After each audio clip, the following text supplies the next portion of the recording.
one very special friend. Just after we taped our show last night, the Mad Red Hatter wrote, "I can't believe ABC Fake News gave Jimmy Kimmel his job back. You can't believe they gave me my job back. I can't believe we gave you your job back."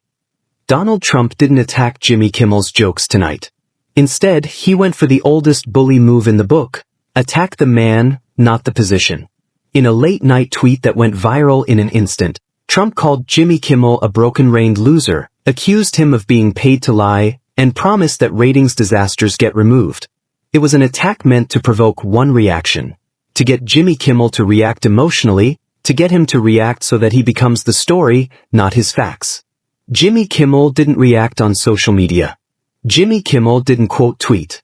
Jimmy Kimmel didn't beg for sympathy. Jimmy Kimmel waited until he was on live television, until he was on stage, until he was in a place where Donald Trump cannot follow. So, if you look at Jimmy Kimmel, not so great, he was terrible. Cheering. That is, cheering very hurtful. I thought we were friends. I don't know what's going on. The next night, the studio was different before Jimmy Kimmel even stepped out on stage. They were not waiting for a joke. They were waiting for an impact. Jimmy Kimmel stepped on stage, cracked 2 quick jokes, and let the room settle. And then he did something unexpected. He brought up a printed version of Trump's tweet, and he read it, slowly, no impressions. The audience laughed, but the laugh was uncomfortable because the attack wasn't funny. It was meant to smear. Kimmel placed the paper down as evidence and stated, "When a guy can't beat the joke, he tries to beat the teller." He went on to explain that Trump's go-to arena is credibility because credibility is difficult to quantify. If he can convince you the guy is corrupt, he never has to answer what the guy is pointing at. Then Kimmel took a turn that immediately shifted the atmosphere.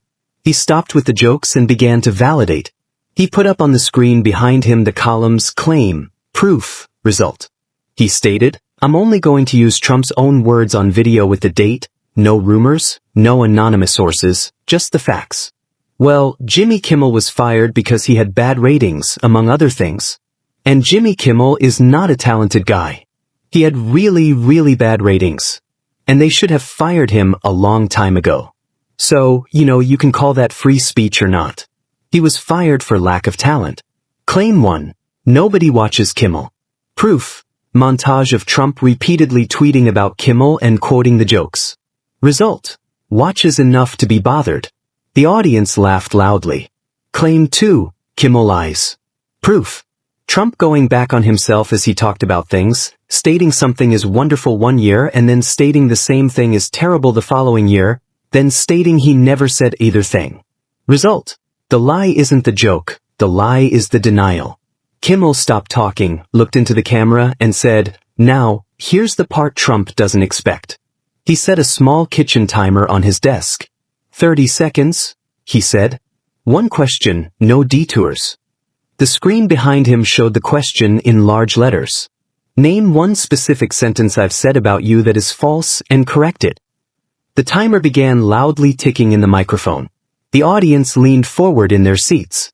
The studio phone rang. Immediately, Kimmel smiled, like he had been waiting for that phone to ring. He put it on speakerphone. Trump's voice came booming out across the theater, full of anger, already talking over Kimmel. He called Kimmel a disgrace, said the show was dying, and demanded an apology. Kimmel did not argue. He gestured to the timer, which was ticking loudly, and said, "Name one specific sentence I've said about you that is false and correct it." One sentence, which one was false? What was the correction? Trump began to insult. Kimmel said, "Name one specific sentence I've said about you that is false and correct it." Trump began to discuss ratings. Kimmel said, "Name one specific sentence I've said about you that is false and correct it." The audience was laughing again, not because anything funny was said, but because Trump had dodged the question. The timer made the chaos measurable. Ding. Kimmel threw up his hands. That, he said, was why the insult fails. If you had a correction, you would make it. If you had facts, you would use them. But when you don't, you attack the person holding the mirror. Trump tried to bulldoze back in louder.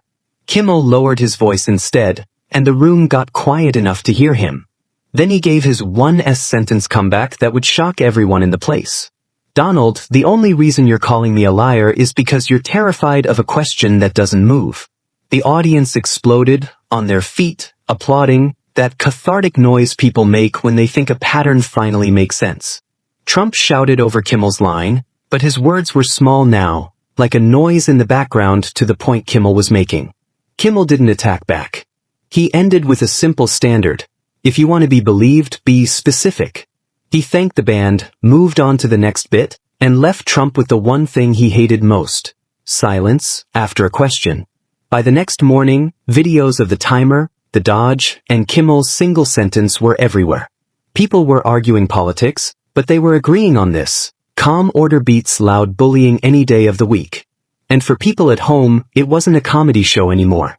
It was a dose of truth, served with a wink and a stopwatch, and delivered with a notification option if you think truth needs repeating.